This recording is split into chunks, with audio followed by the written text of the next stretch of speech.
Boa Boa noite! noite! Tudo bem, Tudo bem, gente? pessoal? Como vocês estão? Então, nós estamos aqui mais uma noite para apresentar um pouquinho desse grande tesouro de São João Paulo II, que é a teologia do corpo. E hoje Isso com o aí. nosso convidado especial, que é o Padre Marcos de Ribeirão Preto, um nosso amigo, que está tentando entrar na live, mas não está conseguindo. Mas hoje, agora vai, se Deus quiser, vai dar. Vamos ver. Ele está pelo Tá computador? pelo Ah, computador. então pode ser. Talvez ele não vá conseguir mesmo. Pode ser sim. Ele precisa entrar pelo... Aqui. Ele está aqui agora. Vamos ver. Tá. Ah, agora foi. A Carol tá Ah, chamando aqui, ó. A Ana.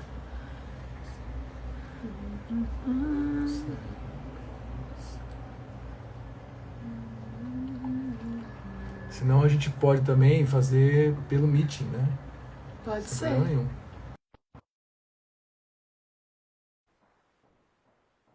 Se chegou para o senhor aí um convite para participar da live. Que, pessoal, ele falou que ele está tentando entrar pelo computador, então pode ser que seja por causa disso que ele não esteja conseguindo, né, entrar. Agora acho que foi. Aguardando. Ah, deu certo! Finalmente. Finalmente! Boa noite, padre. Seu Tudo bem? Boa inimigo querendo noite. passar uma rasteira na gente, como diria o Padre Léo, um encardido. Sejamos perseverantes, né, padre? É isso aí. Boa noite, Marcelo. Boa noite, E aí, Viviane. Tudo padre? bem? Boa noite, O padre. senhor está tudo na Tudo bem. paz? Graças a Deus, tudo bem. Que bom, padre. Então, agora aproveitando então, a presença do senhor, né? Eu estava falando aqui para os nossos amigos que estão aqui com a gente, para quem vai assistir, né? Que a gente tem tentado levar um pouquinho desse conteúdo nessas doses homeopáticas, desse tesouro, né? Que é a teologia do corpo, um assunto importante e que a gente conheceu e que a gente acha que é importante divulgar, né? De modo especial, esse primeiro, o coração do primeiro ciclo, né, Padre? Eu estava falando isso para o pessoal, que parece que o Papa ele dá uma definição precisa da realização da pessoa, né? E envolve o amor, envolve a doação. E me parece que hoje, mais do que nunca, todos querem se realizar. Mas talvez falta um pouco do entendimento do que é essa plena realização. E o Papa deixou isso claro, né, provavelmente nos seus escritos filosóficos, né? Lembrando que o padre Marcos ele fez doutorado em Roma, lá no Instituto João Paulo II, estudou muito o pensamento do Carvalho Wojtyla, é professor do Instituto, ou melhor, do Seminário de Ribeirão Preto, né, padre? Uhum. E a gente conversou com o padre para ele nos ajudar também, né, nesse entendimento, de modo que a gente possa, de uma vez por todas, entender o que é essa realização, né? O que é esse. Ele fala que o amor é aquele ato pleno, é aquilo que planifica, que o corpo humano não é só fonte de fecundidade, não é igual aos outros seres, mas ele tem uma capacidade de exprimir o amor. E através disso ele se realiza, né? Então, padre, era isso que a gente queria aprender um pouco mais com o senhor hoje, nessa noite. Já agradecendo a disposição do senhor de estar aqui com a gente, tá, padre? Muito obrigado, mais uma vez, né? E que a gente possa caminhar ainda com mais encontros aqui, que o assunto é extenso, né? Eu estava também lembrando os nossos amigos aqui que o Papa dividiu em ciclos, né? Nós estamos no primeiro ciclo ainda, então tem vários ciclos que a gente vai ter uma jornada longa, né? Então, se Deus quiser, o senhor pode ainda voltar com a gente nas próximas aí. Mas, por favor, padre, nos ajuda, né? Nos dá uma explicação dessa reflexão filosófica que ele fez, da pessoa humana, do amor, da doação, da realização. A palavra é com o Tá senhor. certo. Tá bom, então é uma alegria grande estar aqui, né, dentro desse espaço de reflexão. É, Eu tive a oportunidade, na verdade, de estudar os aspectos da antropologia de Karol Wojtyla em Roma, né? Eu estudei com salesianos e foi uma proposta do Conselho da Faculdade de Filosofia, né? Do, do núcleo de doutorado, que me ofereceu fazer um estudo sobre os escritos filosóficos de Wojtyla, né? De fato, eu vejo muito da fundamentação da teologia do corpo nesses documentos, nesses escritos de caráter mais filosófico de Wojtyla, né? Então, é uma satisfação poder participar, né, desse momento, trazendo um pouco dessas contribuições que vêm da antropologia dele, ligado, digamos, mais propriamente à filosofia, e agora um pouco dentro da teologia do corpo, né?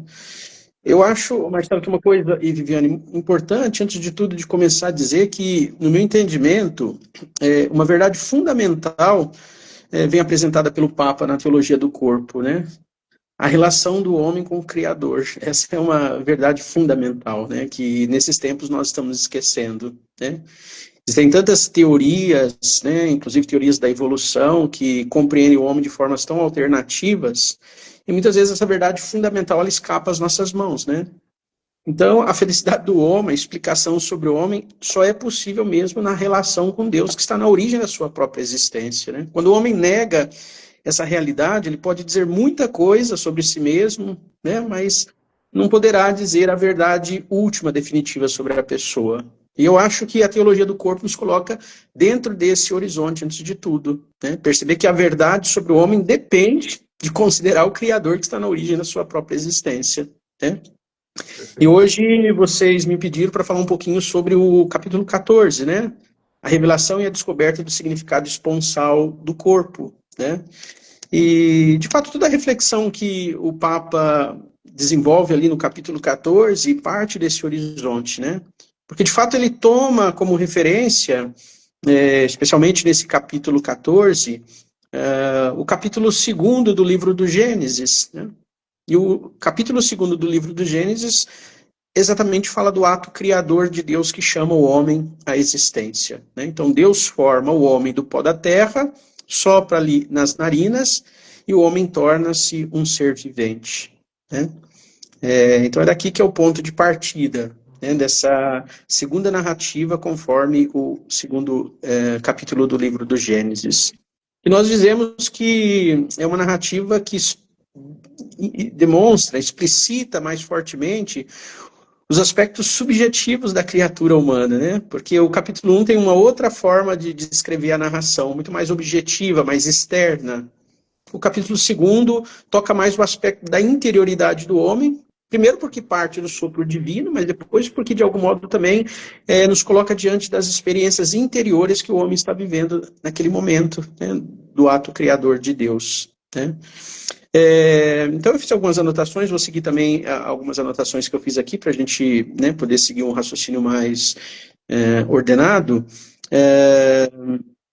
Então o Papa João Paulo II, no início desse capítulo 14, ele propõe uma questão, né, sobre a condição de felicidade que vivia o homem naquele momento da criação, né? E se ele era capaz de perceber toda a experiência que ele fazia dentro de um contexto do puro dom, né? Ele fala assim, do dom, né? Mas aquela obra criadora de Deus, no fundo, ela, de algum modo, trazia uma certa ideia de carência da totalidade do bem. Deus já havia, né, explicitado isso, porque logo no início do capítulo 2, Deus diz, não é bom que o homem esteja sozinho, vou criar-lhe um auxiliar, né, que lhe seja semelhante, né? E logo em seguida também o homem experimenta essa mesma condição de uma certa carência do bem, né? Deus foi o que primeiro explicitou isso, e depois o homem também explicita isso, porque quando, após Deus criar o homem, Deus disse ao homem de dar nome a todos os seres viventes. E depois de ter dado nome a todos os seres viventes, o homem prova daquela solidão original que Deus já havia explicitado antes de dar esse comando ao homem, de dar nome a todos os seres. Então o homem participa, ele vivencia uma certa solidão original, diz o Papa nesse capítulo 14, né? Uma experiência de uma solidão original, né? E é interessante aqui, porque essa experiência da solidão já é uma porta que nos coloca diante de um horizonte vastíssimo, né? Porque, em primeiro lugar, explicita a relação do homem com Deus, né? Deus como o primeiro traduz essa ideia do coração do homem, que experimenta a solidão, mas depois já indica uma grande dissemelhança que existe entre o homem e os outros animais, né? É interessante, o homem dá nome a todos os outros seres, mas diante de nenhum outro ser, de nenhuma outra criatura, o homem se sente plenamente satisfeito, né? Preenchido. O que traduz a ideia de uma dessemelhança entre o homem e as demais criaturas, né? Uma dessemelhança não somente na ordem física, mas uma dessemelhança, sobretudo, na ordem ontológica, no nível da natureza mais profunda do homem, né? Tanto é que, depois que o homem prova dessa solidão original, depois de ter dado nome a todos os seres, Deus induz ao homem um sono profundo, tira-lhe uma costela, cobre a pele, e dessa costela faz alguém, então, que lhe seja semelhante. Quando o homem desperta do sono e ele se coloca diante daquela que Deus havia apenas formado, ele diz, agora sim é carne da minha carne, é osso dos meus ossos. Né? É interessante porque o primeiro olhar que o homem tem é sobre o corpo daquela outra criatura que está diante dele, a mulher. Né? Mas ele enxerga alguma coisa para além dos limites do próprio corpo. Porque o corpo revela a pessoa. O Papa diz isso nesse documento. O corpo exprime a pessoa. Né? Então o homem foi capaz de perceber um aspecto que superava os limites do próprio corpo. O homem, de algum modo, naquele momento, colheu toda a realidade interior, subjetiva, espiritual da mulher. Então, quando ele diz, agora sim é carne da minha carne, falando sobre a semelhança que existe entre ele e aquela outra que Deus colocou diante dele, na verdade, ele está colhendo os aspectos mais profundos dessa que agora ele diz, é alguém semelhante a mim. Né? Então, aqui já começamos a ter uma ideia do que significa a teologia do corpo, né? O corpo humano, ele revela alguma coisa para além dos limites da própria corporeidade, né? Ele nos remete a algo de mais profundo. Então, o corpo é uma fonte de revelação da pessoa, né? E o livro do Gênesis, com muita simplicidade, mas com muita profundidade, nos coloca diante dessa realidade, né? O Papa João Paulo II, ele diz que essas noções de sozinho e auxiliar, porque Deus disse, não é bom que o homem esteja sozinho, vou fazer-lhe uma auxiliar. Então o Papa diz, essas noções de sozinho e auxiliar começam a apontar para uma ideia de um dom recíproco. Porque num certo momento o homem prova a solidão.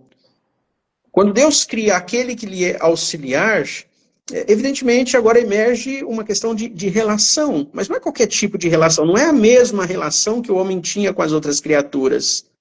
É uma relação diferente que agora ele tem com aquela que lhe é semelhante, a mulher. Né? Então o Papa diz, aqui emerge a ideia do dom recíproco. E essa ideia do dom recíproco, ela está inscrita na própria criatura humana. Porque o ato criador de Deus imprimiu essa marca na natureza do homem. Né? O homem é formado constitutivamente como um ser de abertura àquela outra pessoa que lhe é semelhante. Então emerge aqui a ideia do dom, que permite a comunhão entre estas pessoas. Né?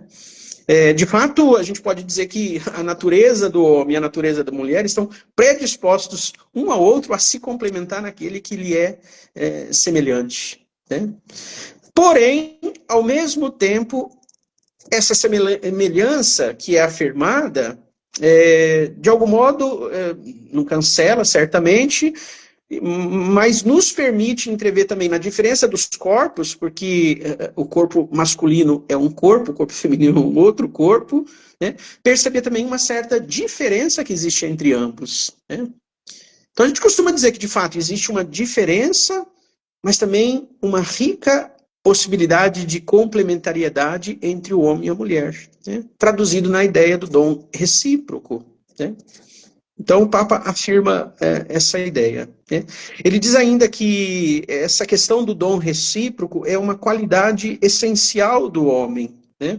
Porque quando ele diz não é bom que o homem esteja sozinho, ele afirma que esse sozinho, né? Ele afirma que sozinho o homem não pode realizar plenamente a sua essência. Então, desde a origem da criação, o homem traz em si um desejo de completude que ele só supera na experiência do dom recíproco, que a gente pode também dizer na experiência do amor mútuo, né?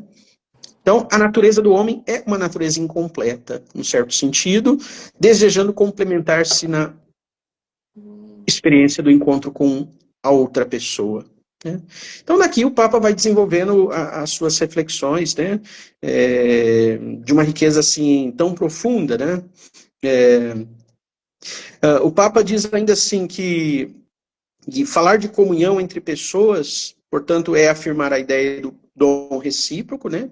Do amor mútuo, da experiência da possibilidade do amor mútuo entre o homem e a mulher, e que também essa ideia de que o homem diz, né, agora é carne da minha carne, é osso dos meus ossos, traduz também uma certa experiência de felicidade, né, de beatitude, ele diz, no ato da criação que o homem prova quando encontra-se diante da mulher, né? E tudo isso ligado ao Criador, né, porque o desejo do Criador para com o homem é que ele se realizasse, né, que ele superasse aquela experiência de solidão original, né? Então, no ato criador de Deus, na origem da criação, está esse desejo, né, de que o homem possa viver uma experiência de felicidade no encontro com aquela que lhe é semelhante, né? Por isso a gente dizia no início, né, sem considerar esses princípios, o homem pode dizer muita coisa sobre si, mas sempre vai faltar dizer tudo aquilo que o homem é, né? O homem será incapaz de colher a riqueza do mistério humano se ele não volta o seu olhar para o ato criador de Deus, né?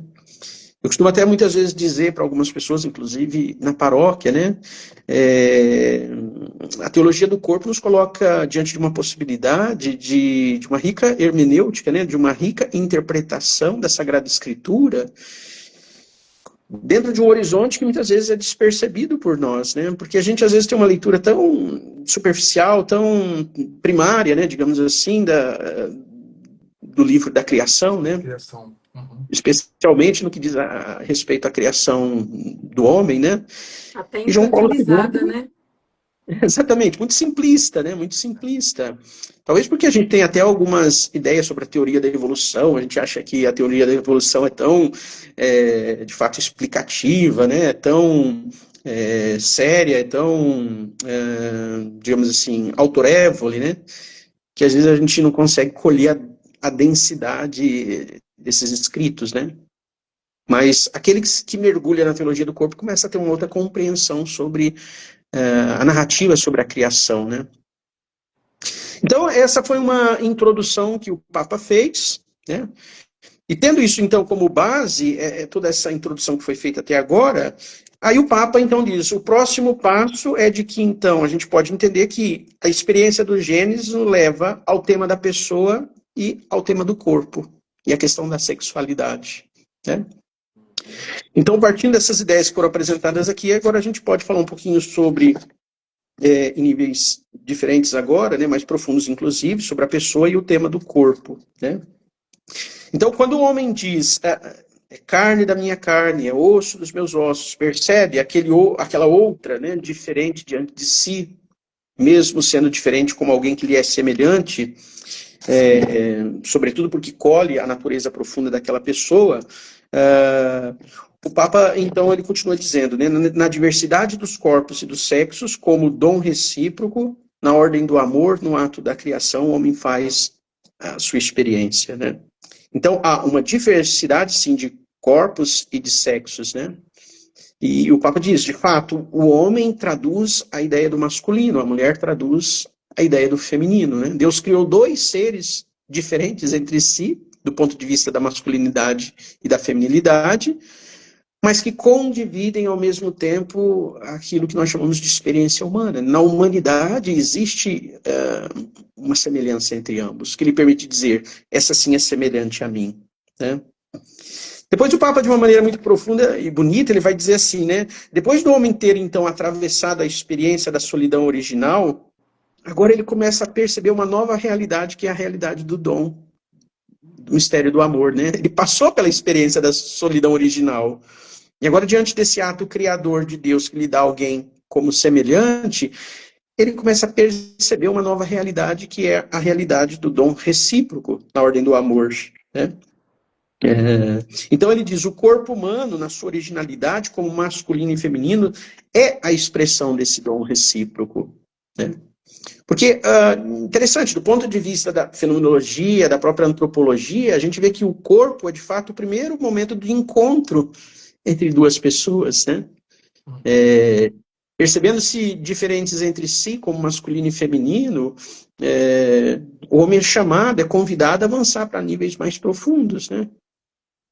Na experiência concreta das pessoas, de fato, nós percebemos exatamente isso. As pessoas, quando se encontram, do ponto de vista, né, dos aspectos sensíveis do corpo, que eles veem a partir do primeiro encontro é o aspecto exterior da pessoa, né? Mas quando ele diz, aquela pessoa me diz alguma coisa, né, quando a pessoa percebe que provou alguma coisa especial para um outro, espontaneamente ela é chamada a ir para níveis mais profundos, né? Ela não para no nível da exterioridade do corpo, né? Ela avança para níveis mais profundos. E essa experiência de ir para níveis mais profundos se abre como possibilidade, certamente, a uma rica experiência de troca de experiências de amor, né? Então, o homem pode, na ordem do amor, fazer experiências profundas, né? Então ele se entrega, na verdade, não só enquanto corpo, mas enquanto totalidade do seu ser a outra pessoa, né? A ponto da Sagrada Escritura dizer que os dois já não são dois, mas uma só carne. Aqui emerge um outro ensinamento do Papa, porque ele disse, então, que essa diferença e essa complementariedade entre o homem e a mulher os orienta para a experiência do amor esponsal entre ambos, né? Então, o corpo é sinal também de um amor, de uma possibilidade de amor esponsal entre o homem e a mulher, né? O Papa diz ainda que o corpo é testemunha da criação como... O corpo se torna testemunha da criação como dom fundamental, como testemunha do amor, como origem de onde surgiu este mesmo dom, né? Então, o corpo se torna também um sinal... testemunha do próprio Criador, né? Quando nós olhamos para o corpo humano deveria também nos remeter a Deus, né? O corpo humano não me abre só a possibilidade do encontro com o outro, mas contemplar o corpo humano deveria me abrir a possibilidade com o próprio Criador, né? Que fez esse belíssimo desenho, que desenhou essas coisas com toda a sua sabedoria, né? Então, o corpo humano revela o próprio Criador, né?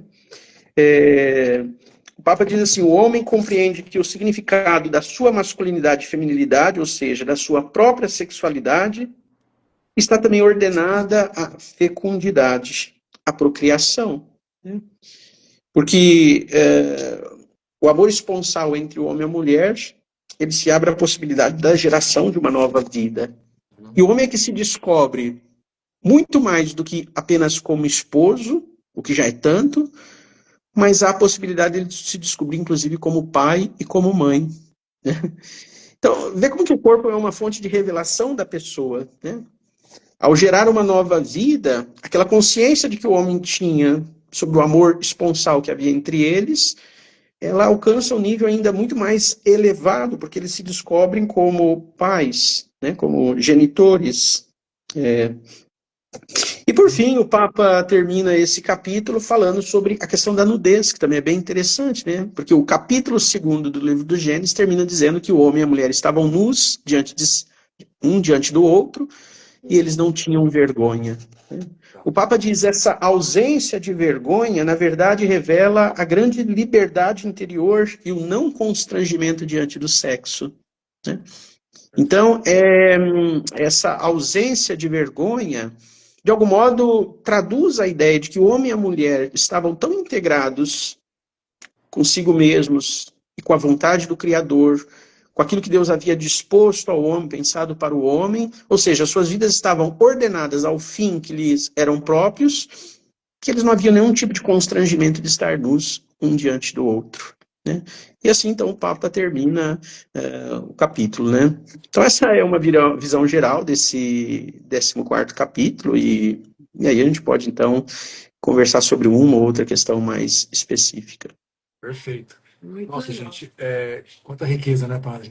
Estou aqui pensando, né? Primeira coisa, gente, assim, para você que nunca, ainda não olhou as catequeses, né? Essa primeira parte, o Papa vai descrevendo esse projeto das origens que antecede o pecado original. Então, né, padre, a nudez original, que o Papa explica, entre outras coisas, é essa plenitude da existência deles, que ainda não tinha acontecido aquele mistério, né? Ele fala, né, aquela árvore misteriosa, né? Então, só para você se situar, nós estamos antes do pecado. E o padre, né, o senhor trouxe uma coisa legal, né? O senhor disse que Deus, então, imprimiu no corpo humano essa marca de uma abertura, né? De uma, talvez, uma incompletude, né? E isso nós podemos dizer que é por isso, então, que nós somos imagem e semelhança de Deus, porque Deus também não é um ser solitário, padre. A gente pode afirmar isso também, né? Que ser imagem também é isso, né? Essa completude. Aqui é interessante, em Amor e Responsabilidade, quando o Papa fala sobre o amor conjugal entre o homem e a mulher, ele recupera os ensinamentos da tradição católica, né, que diz que, seguindo Santo Tomás de Aquino especialmente, onde ele diz que o amor esponsal é um remédio contra a concupiscência, né, a inclinação para o mal.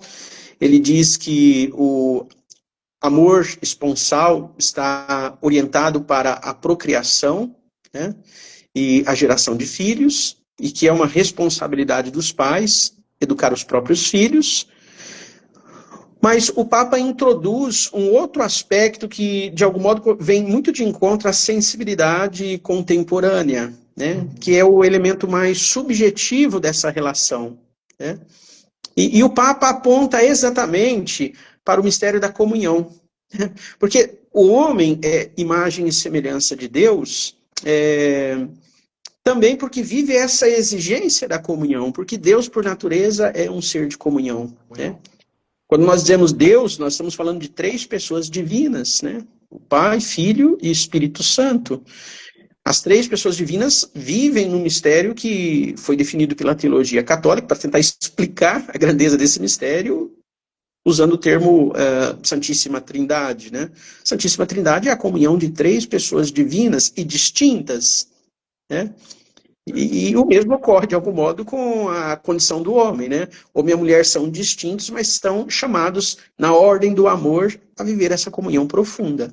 E é interessante, porque o mistério da Santíssima Trindade é um mistério de comunhão no amor, né? E o mesmo se dá na experiência do homem, porque a comunhão entre 2 pessoas diferentes só pode realizar em níveis tão profundos, a ponto da Sagrada Escritura chamar de uma só carne, na ordem do amor. Porque é o amor que cancela as diferenças que existem entre 2 pessoas tão diferentes como são o homem e a mulher, né? Diferentes na ordem do corpo, mas na ordem de visão de mundo, na ordem dos valores, às vezes, né? E o amor supera, o amor de algum modo ultrapassa essas diferenças que poderiam destruir, né? De algum modo, mas na ordem do amor, inclusive as diferenças se tornam uma fonte de enriquecimento mútuo, né? Por isso o amor é tão necessário à experiência conjugal do homem e da mulher, né?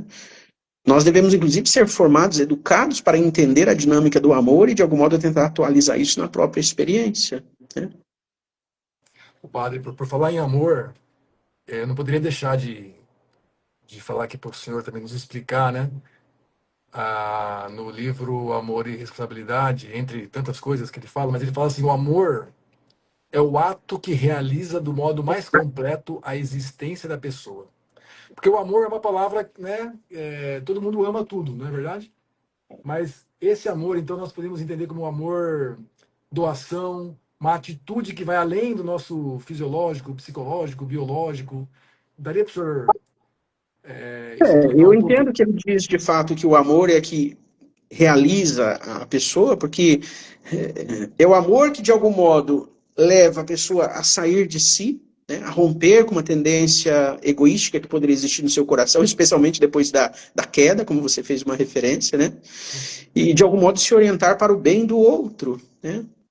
Então, na ordem do amor, até como diz São Paulo, né, nós buscamos o interesse do outro antes de tudo, né? O amor no sentido cristão, de fato, ele nos leva a entender que o homem se realiza muito mais quando ele dá de si ao outro e quando o outro, de algum modo, faz a mesma experiência, né? Então, o amor é uma grande exigência para que o homem se realize, né? Um coração egoísta, um coração que não é capaz de se traduzir como dom na vida do outro, que não vive a exigência de comunhão, prova a solidão, né? A tristeza. Podemos dizer que uma característica do nosso tempo um pouco é marcada por essa crise de sentido, né? Porque onde o amor não está presente, as pessoas estarão juntas, próximas umas das outras, como estão os objetos uns dos outros, né? Porque o amor que permite, de fato, as pessoas se unirem em níveis tão profundos, né? É o amor que permite a existência de duas pessoas de se abraçarem em níveis tão profundos, né? É verdade, o amor conjugal é um tipo de amor específico, né? Mas isso vale para todo tipo de relacionamento, né? Porque onde está ausente o amor, está o homem não se realiza, não se complementa, né? Uma das características do nosso tempo é a ideia de solidão, de abandono que muitas pessoas vivem, né? Ou pensar em si próprio. Porque, então, segundo essas pequenas reflexões rápidas, né, que a gente está só numa live, né? Mas, assim, dá para entender que o amor talvez não é aquilo que as pessoas entendam como algo, assim, um sentimento, sei lá, de dó, de pena, mas é um superar, né? Uma capacidade que vai além da minha vontade, é uma renúncia, é mais ou menos isso. Eu renuncio a mim, eu renuncio à minha vontade, às vezes eu me entrego, eu me dou, é mais ou menos por aí, né? Então, eu penso que nós tiramos a compreensão mais autêntica sobre o significado do amor quando a gente olha para o mistério do Cristo, né? Uhum. Se nós não olharmos para o mistério do Cristo, nós vamos continuar dizendo muitas coisas sobre o amor, né? Mas o exemplo do Cristo, ele traz em plenitude o que significa o amor, né? De fato, o amor para nós cristãos não é meramente um sentimento, né? O amor não pode ser reduzido à experiência de um sentimento. É verdade que o sentimento faz parte da experiência humana, ele atravessa a experiência humana. Mas o amor é alguma coisa mais profunda ainda do que o sentimento, né? Porque durante uma vida vivida ao lado de uma pessoa, inclusive, vamos pensar aqui na ordem do matrimônio, né? A gente prova os sentimentos mais variados, né? Às vezes dentro de um único e mesmo dia, né? Mas ao longo de toda a vida, os mais sentimentos variados, né?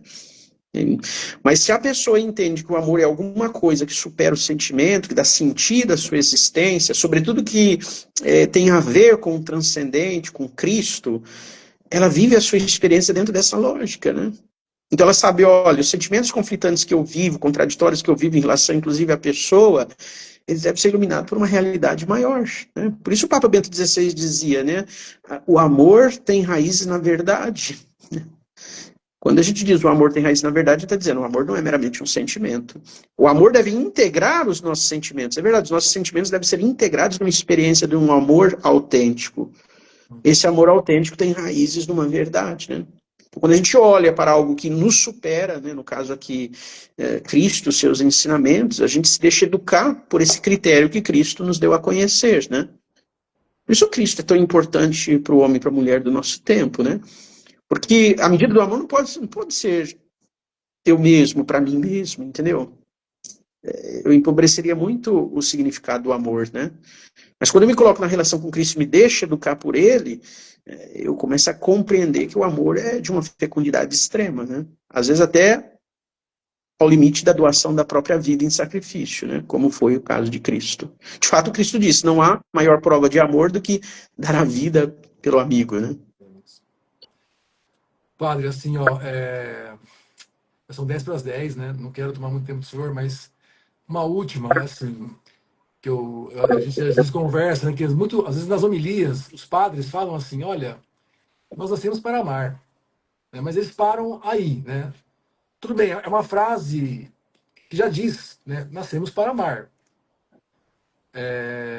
Mas será que as pessoas estão entendendo que isso, né, como diz o Papa nessas frases, né, que isso é o que dá o sentido do meu ser existir? Será que esse entendimento mais amplo, não seria importante para as pessoas, de fato, buscarem a felicidade, buscarem a realização, né? E não esse amor Pra sair do sentimentalismo, sentimental, às vezes né? também. Até numa questão de confundir, né? Porque a confusão em relação a essa realidade do amor é muito grande, né? As pessoas estão todas com seus afetos muito afetados negativamente, né? E acabam colocando no outro, né? Toda a razão da minha vida, toda a razão da minha existência, né? Confundindo um pouco essa realidade, né? Porque o senhor acabou de falar, se a gente olhar para o exemplo de Cristo na cruz, né? O que que tinha ali, né? Ali era a sua entrega, né? Total, né? Mas, ó, padre, para acabar, eu quero só ler a frase inteira do Karol Wojtyla. É preciso sublinhar aqui que o amor é a realização mais completa das possibilidades do homem. É a máxima atualização da potencialidade intrínseca da pessoa. Esta encontra no amor a maior plenitude do seu ser, da sua existência objetiva. E aí ele acaba, né? O amor é o ato que realiza do modo mais completo a existência da pessoa. Eu não sei, você não acha que falta o entendimento disso, né, para nós cristãos, para todas as pessoas, de fato, né? De que o amor, então, é esse ato que realiza de modo mais completo a minha existência?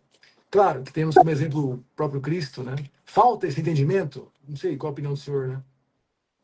Eu acho que, por exemplo, falou, né? Nós somos criados para amar, né?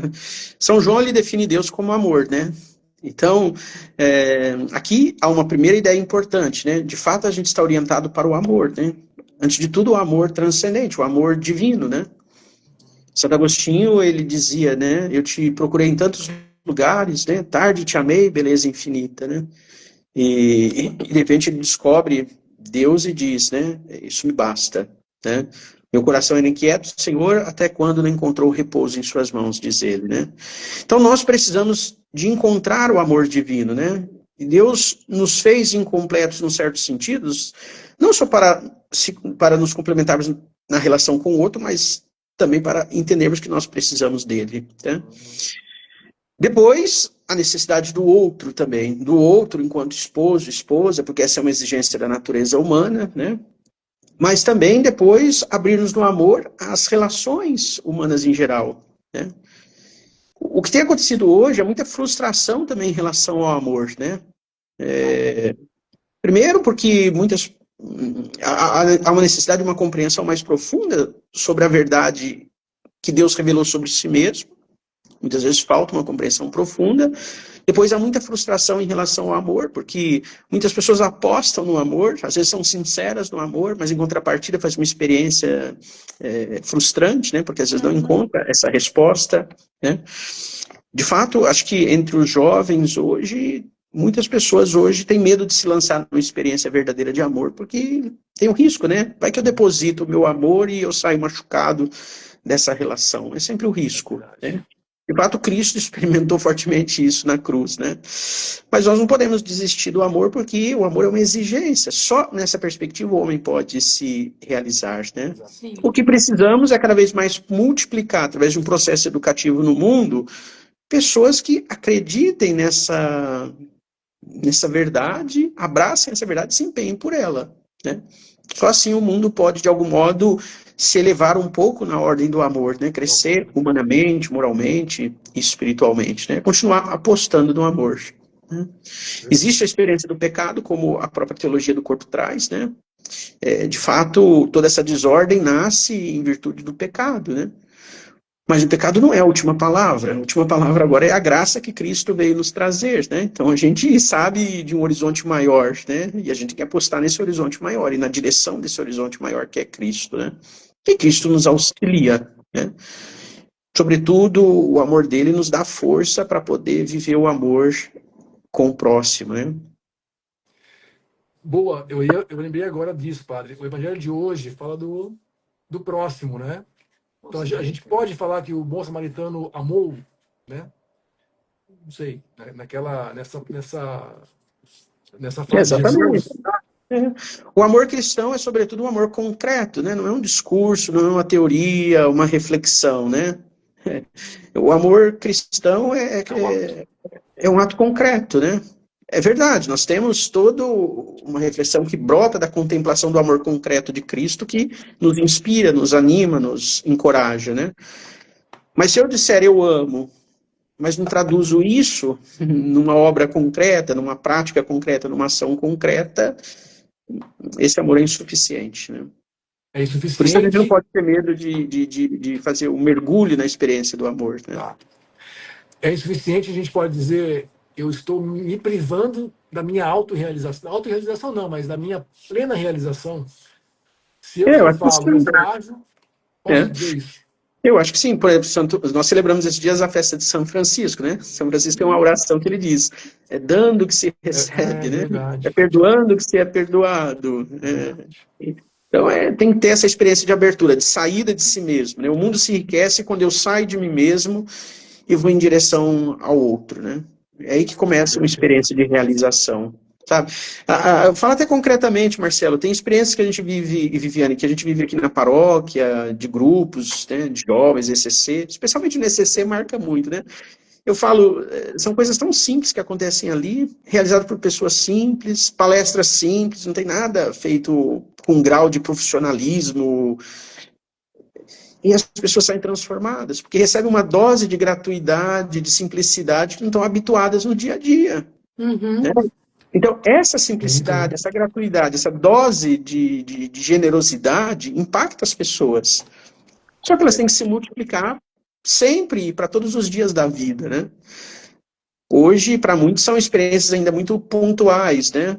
Mas a gente precisa multiplicar esse tipo de experiência, né? Então, o cristianismo é uma grande esperança para o mundo, porque o cristianismo aponta para essa realidade, né? O Com cristianismo certeza. aponta para essa realidade. Que beleza. Padre, Muito olha, obrigada. queria agradecer, mas também muita gente entrou aqui, saiu, né? E dizer assim, gente, que esse conteúdo vai estar disponível aqui no nosso canal, Teologia do Corpo Brasil Oficial, e também no YouTube. Em breve, né, vai estar lá também disponível para assistir de novo. O padre trouxe aqui vários ensinamentos Riquíssimos, né? desse tesouro deixado por nós, né, pelo São João Paulo II. Eu aprendi bastante hoje, padre. Obrigado. Espero que as pessoas também possam ter aprendido e, de alguma forma, possa ajudar numa reflexão, uma conversão, né? Que é isso que a gente espera. Mais Dá uma vez, bênção para padre. nós, Padre. Exatamente. Obrigado mais uma vez. E nos aguarde que mais pra frente a gente vai convidar de novo o senhor, tá bom? Tá bom, e que Deus abençoe o ânimo de vocês para continuar com esses projetos aí, né? Somado a tantos outros bonitos que têm acontecido em vários lugares, Graças vai a trazendo Deus. essa novidade, vai fazendo com que essa novidade aconteça. Eu costumo pensar um pouco isso, né? Essa pequena iniciativa que também, às vezes, eu procuro fazer nos ambientes onde eu estou, né? Somado com tantas outras, como a tua, vai gerando essa renovação que a gente deseja, né? Amém. Então, que Deus abençoe vocês, a família de vocês e todos que assistiram esse programa ou que já assistiram, tá? Então, o Senhor esteja convosco, Ele está no meio de nós. abençoe-vos o Deus Todo-Poderoso, Pai, Filho e Espírito Santo. Amém. Amém. Obrigada, Padre. Um abraço, viu? Abraço pro senhor, boa Boa noite. noite. Até a próxima, Boa se Deus noite. quiser. Um grande abraço. Tchau. Tchau, Tchau. gente. Valeu.